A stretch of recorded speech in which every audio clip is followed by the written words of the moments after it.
What is good, YouTube? It's your boy OG Nonboy back with another video, and in today's video I have a team that was featured on Yasir Alid's channel, and this team consists of the Trevenant lead with a Snorlax, a Shadow Snorlax as a safe swap, and a Smackdown user in the back. So he used Shadow Aerodactyl in his video, but I don't have one of those, and I had a lucky CRUSTLE, so it was the cheapest thing for me to power up, but other Smackdown users like a Tyranitar or a Aggron might work just as well. So the theory behind this team is basically, the Smackdown users are very powerful in the meta since they do double super effective damage to the Charizard, and they also have good play against a lot of other popular picks in the meta right now, like the Walrein and the Gyarados, which are pretty common in order to counter the Charizard. So without further ado, let's get into these matches here. So first match, we have Trevenant into Escavalier, so this is a pretty positive lead for us, and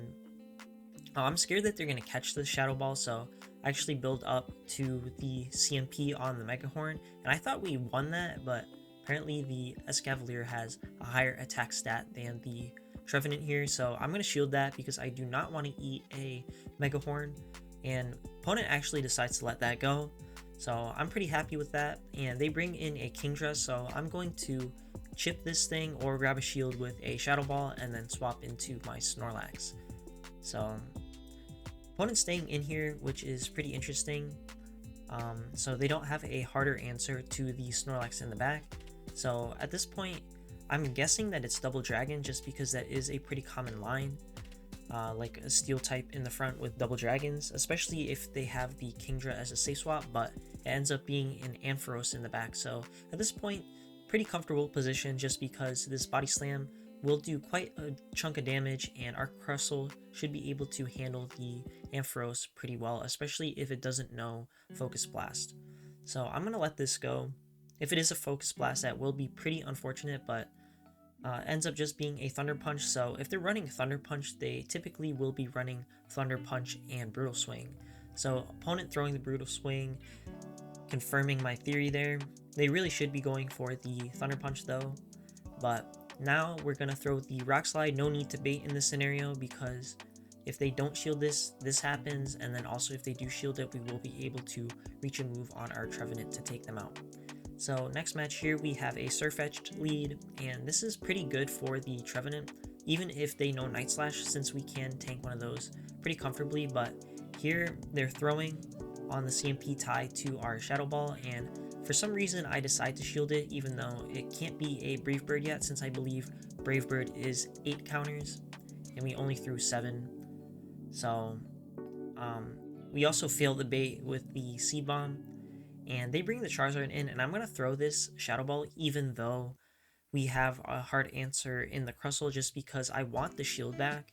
So able to get the shield back from the Charizard, and now we're in an even shielding scenario, and we should be able to farm them all the way down.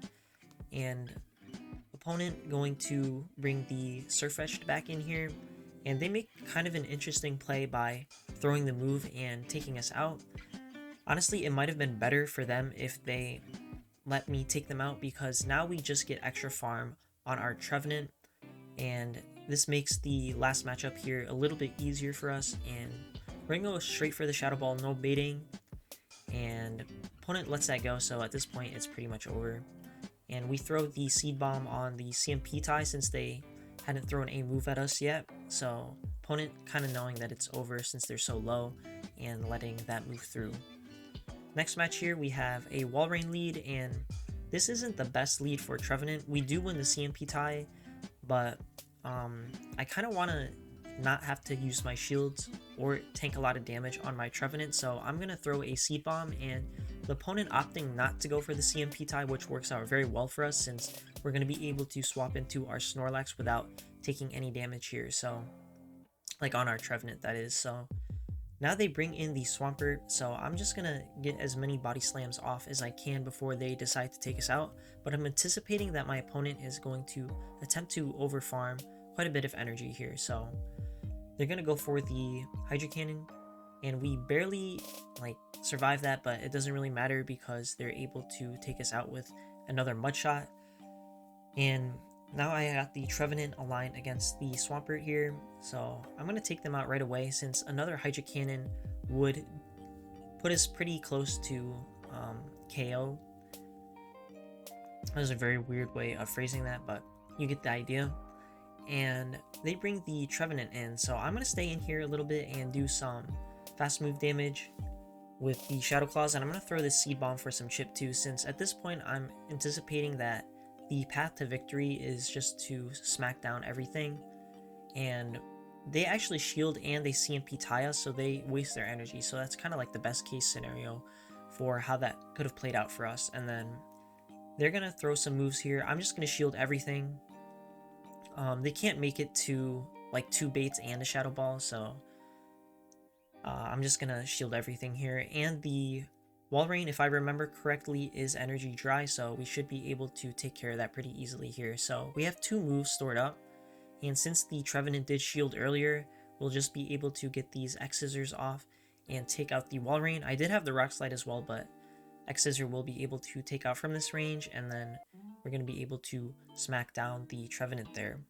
Next match, we have the Trevenant into Swampert, so this is kind of like the dream lead, and they swap into Charizard. So of course we bring the CRUSTLE in here to farm this thing all the way down. We will have to tank a Blast Burn, but it doesn't do enough damage to KO us, so honestly could have let them get off a couple more wing attacks to put us lower so the Swampert doesn't get extra farm, but this is okay too, since the Trevenant matchup against the Swampert is extremely dominant, even if they know the Sludge Wave, since it only does neutral due to the Ghost subtyping of the Trevenant. So comfortable position to be in here, and also I'm anticipating a Walrein in the back just because this is the same team that I featured on my channel previously, and it's a pretty common team that a lot of people have been using. But I throw 1 Seed Bomb and then I swap into my Snorlax, and this is a pretty comfortable matchup, especially if we're able to shield up the Earthquake if they do decide to throw it. But these are just Icicle Spears, and I'm going to shield 1 just because I do still have 2 shields, and I'm going to go for a Body Slam here. And opponent actually decided to shield that, so that makes this matchup a lot easier for us as we are able to go for the superpower. Also not going to shield this because it should just be another Icicle Spear, and we survive that and getting off the superpower here, and this should take out the Walrein, and then we have our Trevenant for the Swampert still. So opponent knowing that it's over, and they concede the match. So next match here we have Steelix. So I actually haven't been sealing too much Steelix, but our Trevenant has a decent matchup against it, especially if we're able to shield the crunches correctly and not get baited by the Psychic Fangs. So throwing the Shadow Ball, opponent lets it go, which works out pretty nicely for us. And then we shield the crunch up correctly, which obviously is very ideal. And I actually kind of make a mistake here. I throw on 5 when I should have thrown on 4 Shadow Claws, and I allowed them to sneak in an extra move, and this actually ends up costing us a little bit here, since if they didn't sneak in that extra Dragon Claw, or Dragon Tail rather, then they wouldn't have been able to get to the crunch there. But it doesn't really matter too much, since the crunch actually didn't do all that much damage to the Snorlax, and we were able to draw out the Swampert, which is what we want. So we're gonna be able to tank this, or I guess we're not because it is the Earthquake, but I lied again. We are actually able to tank that, and then we get to a Body Slam.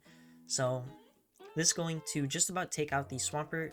I'm gonna bring the Trevenant back in here, and we didn't get the sneak through, it looks like, so that's kind of unfortunate.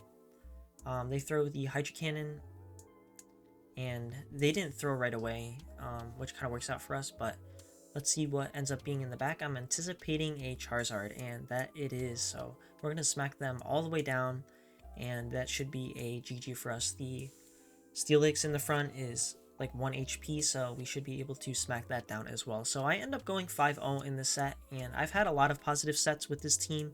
I was able to reach Veteran, climbing all the way from like 2350, as you see here, like to Veteran with this team, and still continuing to play this team to hopefully gain some more elo. And yeah, definitely a solid team. a good anti-meta pick in the CRUSTLE, as it does counter a lot of those very common picks in the meta right now, like I mentioned before. So that's all for today's video. If you enjoyed the video, make sure you like, comment, and subscribe, and also submit your battles in the link in the description below, and I'll see you in the next one.